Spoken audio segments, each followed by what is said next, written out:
Hello there, it's Sana, your IKEA enthusiast back again. Nice to meet you all. This week, I will be introducing the latest 4 products and some new purchases from IKEA. The IKEA I usually go to is located in Yokohama, Japan. You can get there by free bus from the bullet train station. I challenged myself with assembling a product that, despite being new, has received reviews saying it's a nightmare to put together. Please stay tuned to see how that went. Let's start with this new bed. I've seen this at the entrance of other stores as well, so it seems like IKEA is really pushing it. It comes with rails where you can attach curtains, which I think is a nice feature. You can also attach a KUGGIS pegboard to the headboard, which is very appealing, but I think it would be quite difficult to fit in a typical Japanese home because most houses don't have high ceilings. Now, let me introduce you to the new room set at the Kohoku store. This room set uses a lot of furniture from the MITTZON series, which is office furniture. I really like the tablet stand that was shown just now, so I highly recommend it. Since MITTZON is office furniture, the desk comes with a designated spot for power strips.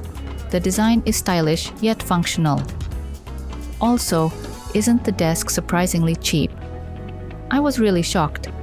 I also found the way they used the cart on the left in the back very inspiring. It's kind of like a coffee corner. Don't you think it's nice? Most of the wood parts are probably made of bamboo, so the colors match well. Even though there are a lot of items, it still looks very neat and tidy. The plant dividers and the whiteboard in the back, as well as the hanger rack, are all modular furniture pieces that you can select and combine yourself. You can make it look like a shelf or customize it to your liking. For example, this whiteboard costs this much with this combination. The back looks like this. This is a new product from the KUGGIS series. It's a tray that's the perfect size for notebooks and laptops, as well as a small compartmentalized organizer. The color gives it a really stylish look. You can place it neatly on top of the large KUGGIS box. Now, let me introduce the product with reviews, saying its assembly is a nightmare. It's a dining chair that I've wanted for a long time, but I finally decided to buy it because there was a 10% off event. The packaging is surprisingly compact. I couldn't believe a chair was inside. First of all, you need some special tools, which I later realized was the main reason why it's called a nightmare. There were 2 screws that didn't have a Phillips head, and without an electric screwdriver, I would have been stuck. Up until this point, everything was going smoothly. I was wondering, what's so nightmarish about it? Then I reached the tricky part.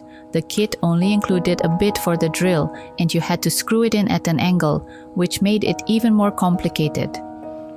The screws are about 4 centimeters long, and if you get the angle wrong, they might pierce through the material.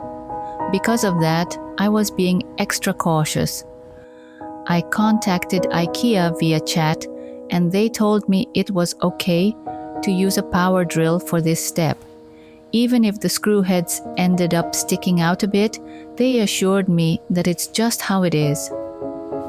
So, if you're ever in doubt, it's best to ask.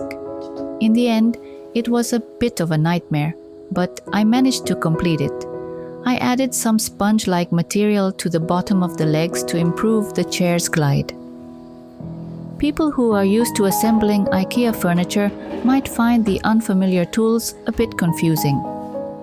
But that wasn't the only nightmare for me.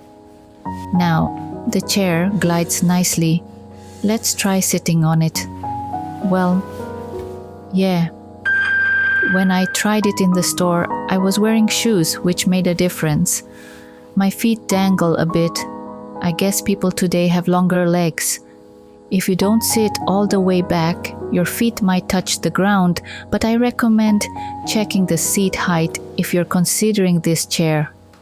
However, when placed next to the Carl Hansen chairs in the back, I think this chair holds its own in terms of design. It has a traditional Scandinavian look that's really appealing. The seat is made of paper cord, and it's comfortable to sit on. The curve of the backrest is also beautifully designed, and it looks great from the back as well. During my summer vacation, I went to IKEA in Canada and bought this mug, candle, and candle holder. Halloween goods will start being sold in Japan in September, but I'm not sure if these items will be available. IKEA products vary by country after all. I had been wanting this candle holder for a long time, but it wasn't available in Japan. I hope it's sold in your country because it's really cute.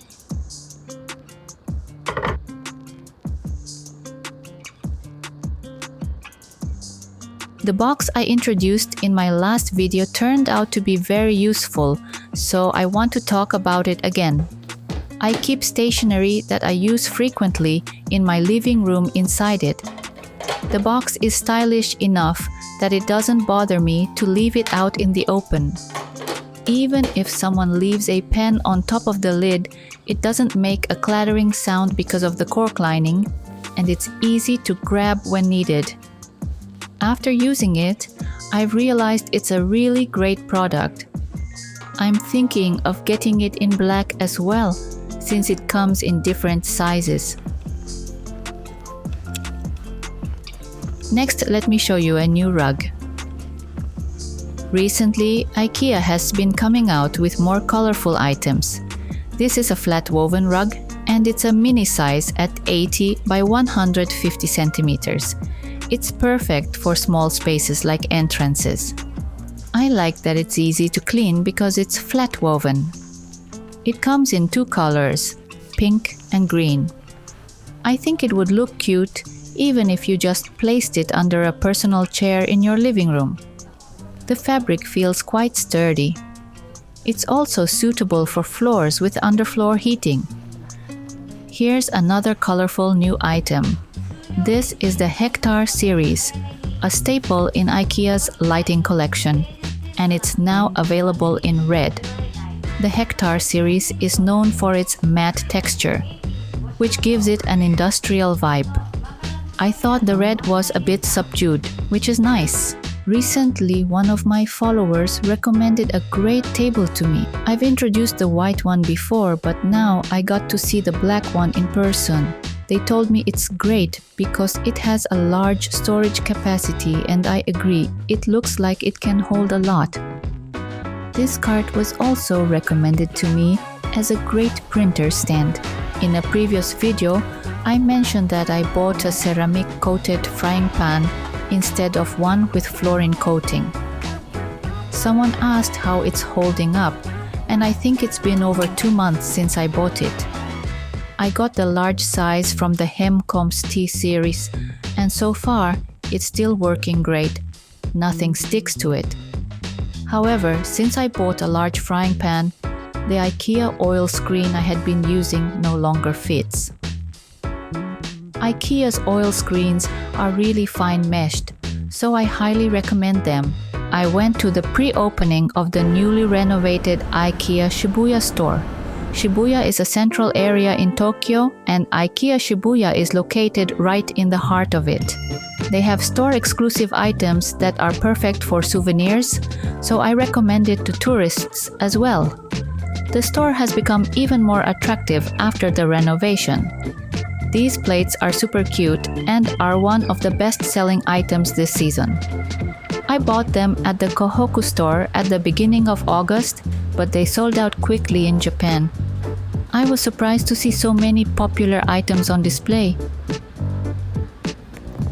These bags and the display pumpkins are also adorable, aren't they? And as mentioned earlier, the paper napkins and the large, heavy glass pumpkins. aren't they much bigger than expected?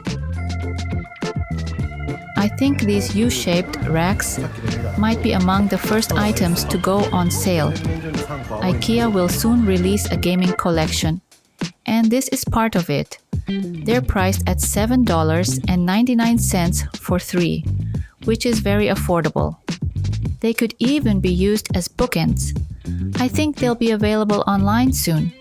I apologize for mentioning this repeatedly, but I saw that there's still a lot of stock of the Rekla bags at the Shibuya store. They're foldable bags that are great for travel. I love them. They're so popular in Japan that they sell out in an instant. Since it was a pre-opening, there were a lot of media people and influencers at the Shibuya store.